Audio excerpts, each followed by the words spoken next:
ನಿನ್ನೆ ಅಷ್ಟೇ ಮಹಾರಾಷ್ಟ್ರದ ಪೊಲೀಸರು ಅತಿದೊಡ್ಡ ಕಾರ್ಯಾಚರಣೆಯನ್ನು ಡ್ರಗ್ಸ್ ವಿಚಾರದಲ್ಲಿ ನಡೆಸಿದ್ರು. 55 ಕೋಟಿ ಮೌಲ್ಯದ ಡ್ರಗ್ಸ್ ಅನ್ನ ವಶಕ್ಕೆ ಪಡೆದಿದ್ದೀವಿ ನಾವು ಅಂತ ಮಹಾರಾಷ್ಟ್ರ ಪೊಲೀಸರು ಹೇಳ್ತಾ ಇದ್ದಾರೆ. ಬಟ್ ನಮ್ಮ ಗೃಹ ಸಚಿವರು 55 ಕೋಟಿ ಅಲ್ಲ 1 ಕೋಟಿ ಮೌಲ್ಯದ ಡ್ರಗ್ಸ್ ಅಂತಿದ್ದಾರೆ. ಏನೇ ಇರಲಿ, ಇಬ್ಬರು ಉದ್ಯಮಿಗಳು ಓರ್ವ ಕೆಮಿಕಲ್ ಇಂಜಿನಿಯರ್ ಸೇರಿಕೊಂಡು ಅವ್ಯಾಹತವಾಗಿ ಡ್ರಗ್ಸ್ ಫ್ಯಾಕ್ಟರಿಯನ್ನ ನಿರ್ವಹಣೆ ಮಾಡ್ತಾ ಇದ್ರು ಅನ್ನೋದು ಗೊತ್ತಾಗ್ತಾ ಇದೆ. ಇಬ್ಬರು ಸಹಾಯಕರಿದ್ರು.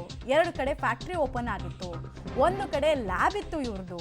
ಹೊಸ ವರ್ಷಕ್ಕಾಗಿ ಮಾದಕ ವಸ್ತುಗಳನ್ನ ತಯಾರು ಮಾಡಿ ಇಡೀ ಸಮಾಜಕ್ಕೆ ಥ್ರೆಟ್ ಕೊಡಬೇಕು ಅನ್ನೋ ರೀತಿಯಲ್ಲಿ ಯೋಚನೆಯಲ್ಲಿ ಇದ್ರು ಅನ್ನೋದು ತಿಳಿದು ಬರ್ತಾ ಇದೆ. ಒಬ್ಬ ಕೆಮಿಕಲ್ ಇಂಜಿನಿಯರು ಬ್ಯಾಕ್ಗ್ರೌಂಡ್ ವೆರಿಫಿಕೇಶನ್ ಮಾಡಿದಾಗ ಆರೋಪಿ ಪ್ರಶಾಂತ್ ಪಾಟೀಲು ಸಿಂಥೆಟಿಕ್ ಡ್ರಗ್ಸ್ಗಳ ತಯಾರಿಕೆಯಲ್ಲಿ ಕೆಮಿಕಲ್ ಕಾಂಪೋಸಿಷನ್ ಅನ್ನೋದು ವೈಜ್ಞಾನಿಕವಾಗಿ ಹೇಳೋದಾದರೆ ತುಂಬ ಇಂಪಾರ್ಟೆಂಟ್ ಆಗುತ್ತೆ. ಸಿಂಥೆಟಿಕ್ ಡ್ರಗ್ಸ್ ಅಂದರೆ ಏನು ಗೊತ್ತಾ? ಯೂಶಲಿ ಮನುಷ್ಯರೇ ರೆಡಿ ಮಾಡುವಂತಹ ಡ್ರಗ್ಸ್. 1-2-3 ಕೆಮಿಕಲನ್ನು ಮಿಕ್ಸ್ ಮಾಡ್ತಾರೆ, ಕ್ವಿಕ್ಕಾಗಿ ನಶೆ ಬರೋದು. ಗಾಂಜಾಗಿಂತ ಕ್ವಿಕ್ಕಾಗಿ ನಶೆ ಕೊಡುತ್ತೆ ಸಿಂಥೆಟಿಕ್ ಡ್ರಗ್ಸು. ಸೊ ಅದನ್ನು ಪೌಡ್ರ್ ಫಾರ್ಮಲ್ಲಿ, ಮಾತ್ರೆ ಫಾರ್ಮಲ್ಲಿ, ಸ್ಟ್ರಿಪ್ಸ್ ಫಾರ್ಮ್ನಲ್ಲಿ ಇವ್ರು ಮಾಡ್ತಾಯಿದ್ರು ಅಂತ. ಆಮೇಲೆ ಈ ಥರ ಸಿಂಥೆಟಿಕ್ ಡ್ರಗ್ಸ್ನಿಂದಲೇ ಜನ ಬೇಗ ಸಾಯೋದು ಕೂಡ, ಓವರ್ ಡೋಸೇಜ್ ಆಫ್ ಡ್ರಗ್ಸು. ಒಬ್ಬ ಅಂತೂ ಡ್ರಗ್ಸ್ ವಿಚಾರದಲ್ಲಿ ವಿಪರೀತ ಎಕ್ಸ್ಪರ್ಟ್ ಆಗಿದ್ದ, ಯಾಕಂದರೆ ಅವ್ನು ಕೆಮಿಕಲ್ ಇಂಜಿನಿಯರು. ಕೆಮಿಕಲ್ಗಳನ್ನು ಯಾವ ಕಾಂಪೋಸಿಷನಲ್ಲಿ ಮಿಕ್ಸ್ ಮಾಡಿದ್ರೆ ಯಾವ್ದು ಬೇಗ ಕಿಕ್ ಕೊಡುತ್ತೆ ಅನ್ನೋದು ಆತನಿಗೆ ಗೊತ್ತಿತ್ತು. ಸಿಂಥೆಟಿಕ್ ಡ್ರಗ್ಸ್ ಮನುಷ್ಯನ ದೇಹಕ್ಕೆ ಏನು ಮಾಡುತ್ತೆ? ನಮ್ಮ ಬ್ರೈನನ್ನು ವಿಪರೀತ ಹೈಪರ್ ಆ್ಯಕ್ಟಿವ್ ಮಾಡಿಬಿಡುತ್ತೆ, ನಾರ್ಮಲ್ ಇದ್ದಂಗೆ ಇರಲ್ಲ. ಬ್ಲಡ್ ಪ್ರೆಷರ್ ಅಷ್ಟೇ 180 to 200 ತನಕ ಬಡ್ಕೊಳ್ಳುತ್ತೆ. ಕೊತ್ತನೂರಿನ ಮಾವಿನ ತೋಪಿನಲ್ಲಿ ಡ್ರಗ್ಸ್ ತಯಾರಿಕಾ ಘಟಕವನ್ನು ಇವ್ರು ನಡೆಸ್ತಾ ಇದ್ರು ಅಂತ. ನಿರ್ಜನ ಪ್ರದೇಶ ಆಗಿದ್ರಿಂದ ಯಾರಿಗೂ ಅನುಮಾನ ಬಾರದಂತೆ ತಯಾರಿಕೆಯನ್ನು ಮಾಡ್ತಾ ಇದ್ರು ಅನ್ನೋದು ಮಾಹಿತಿ. ಎಲ್ಲಿಂದ ರಾ ಮೆಟೀರಿಯಲ್ಸ್ ತರಿಸ್ಕೊಳ್ತಾ ಇದ್ರು ಅಂದರೆ ಮುಂಬೈನಿಂದ. ಮುಂಬೈ ಮಹಾನಗರವೇ ಇವರ ಟಾರ್ಗೆಟು. ಅಲ್ಲಿಂದ ರಾ ಮೆಟೀರಿಯಲ್ಸ್ ತರಿಸ್ಕೊಳ್ತಾ ಇದ್ರು, ಆಮೇಲೆ ವಾಪಸ್ ಅಲ್ಲಿಗೆ ರೆಡಿಯಾಗಿರೋ ಪ್ರಾಡಕ್ಟನ್ನು ಕಳಿಸ್ತಾ ಇದ್ರು. ಕೇವಲ ಮುಂಬೈಗೆ ಮಾತ್ರ ಇವರು ಮಾರ್ತಾ ಇರಲಿಲ್ಲ ಡ್ರಗ್ಸನ್ನು. ಹೈದರಾಬಾದ್ನ ಹೈಫೈ ಪಾರ್ಟಿಗಳಿಗೂ ಕೂಡ ಇಲ್ಲಿ ತಯಾರಾದ ಡ್ರಗ್ಸೇ ಸಪ್ಲೈ ಆಗ್ತಾ ಇತ್ತು. ಸೊ ಇದು ಇಂಟರ್ ಸ್ಟೇಟ್ ಡ್ರಗ್ ಜಾಲ ಅನ್ನೋದು ಖಾತರಿ ಆಗ್ತಾ ಇದೆ. ನಿಮಗೆ ನಾವು ಒಂದು ಕಡೆಗೆ ವಿಜುವಲ್ಸ್ ತೋರಿಸ್ತಾ ಇದ್ದೀವಲ್ಲ, ಅದರಲ್ಲಿ ಕೆಲ ಕೆಮಿಕಲ್ಸನ್ನು ಸ್ಟೋರ್ ಮಾಡೋದಕ್ಕೆ ರೆಫ್ರಿಜರೇಟರ್ ಬೇಕಾಗತ್ತೆ, ಅದು ಕೂಡ ಅಲ್ಲಿತ್ತು. ಕೂಲಿಂಗ್ ಏಜೆಂಟ್ಗಳು ಬೇಕಾಗತ್ತೆ, ಅವು ಇದ್ವು. ಆಮೇಲೆ ಡ್ರಮ್ ಗಟ್ಟಲೆ ರಾ ಪ್ರಾಡಕ್ಟ್ಸ್ ಇದ್ವು.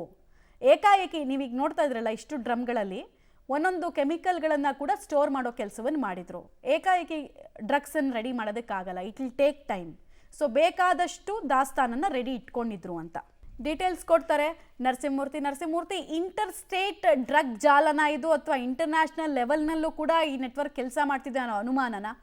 ಏನೇನು ಮಾಹಿತಿ ಸಿಕ್ಕಾಕೊಂಡಿರೋ ಆರೋಪಿಗಳ ಬಗ್ಗೆ, ಮತ್ತು ಯಾವ್ಯಾವ ಪಾರ್ಟಿಗಳಿಗೆ ಇಲ್ಲಿ ರೆಡಿಯಾದ ಡ್ರಗ್ಸ್ ಸರಬರಾಜು ಆಗ್ತಾ ಇತ್ತು ಅನ್ನೋ ಮಾಹಿತಿ ಇದೆ? ಮಮತಾ, ಪ್ರಶಾಂತ್ ಪಾಟೀಲ್ ಅಂತೇಳಿ ಈತ ಮೂಲತಃ ಬೆಳಗಾವಿ ಮೂಲದವನು. ಮತ್ತೆ ಈ ಹಿಂದೆ ಕೂಡ ಈತನನ್ನ ಸಿಸಿಬಿ ಪೊಲೀಸರು ಅರೆಸ್ಟ್ ಮಾಡಿ ಡ್ರಗ್ ಕೇಸಲ್ಲಿ ಆತನನ್ನ ಜೈಲಿಗೆ ಕಳಿಸುವ ಕೆಲಸವನ್ನ ಕೂಡ ಮಾಡಿದ್ರು. ಆದ್ರೆ ಯಾವಾಗ ಅಬ್ದುಲ್ ಖಾದಿರ್ ಅಂತೇಳಿ ಮಹಾರಾಷ್ಟ್ರ ಪೊಲೀಸರು ಒಬ್ಬ ಡ್ರಗ್ ಪೆಡ್ಲರ್ನ ಅರೆಸ್ಟ್ ಮಾಡ್ತಾರೋ, ಆತನ ಮಾಹಿತಿಯಿಂದ ಒಂದಷ್ಟು ವಿಚಾರಗಳನ್ನ ಹೊರಬಿಡಿಸ್ತಾರೆ.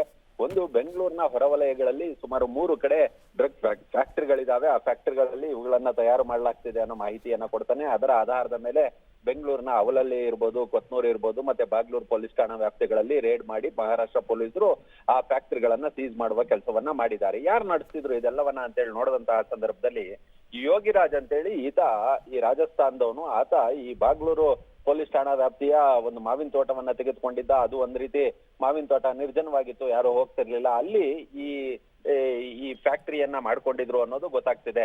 ಆ ರಾಜಸ್ಥಾನದಿಂದ ಬಂದಂತಹ ವ್ಯಕ್ತಿ ಏನಿದ್ದಾನೆ ಯೋಗರಾಜ್ಗೆ ಇದೀಗ ಹುಡುಕಾಟವನ್ನ ನಡೆಸುವ ಕೆಲಸವನ್ನ ಕೂಡ ಮಾಡ್ಲಾಗ್ತಿದೆ. ಇನ್ನು ಈ ಪ್ರಶಾಂತ್ ಪಾಟೀಲ್ ಏನಿದ್ದಾನೆ, ಈತ ಈ ಕೆಮಿಕಲ್ ಇಂಜಿನಿಯರ್ ಅನ್ನೋ ಮಾಹಿತಿಗಳು ಗೊತ್ತಾಗ್ತಿದೆ. ಹೀಗಾಗಿ ಆತನಿಗೆ ಯಾವ ಪ್ರಪೋರ್ಷನೇಟ್ ಅಲ್ಲಿ ಈ ಡ್ರಗ್ ಅನ್ನ ಹಾಕ್ಬೇಕು, ರಾ ಮೆಟೀರಿಯಲ್ ಅನ್ನ ಹಾಕಿ ಈ ಸಿಂಥೆಟಿಕ್ ಡ್ರಗ್ ಅನ್ನ ತಯಾರು ಮಾಡ್ಬೇಕು ಅನ್ನೋದು ಆತನಿಗೆ ತಿಳಿದಿತ್ತು.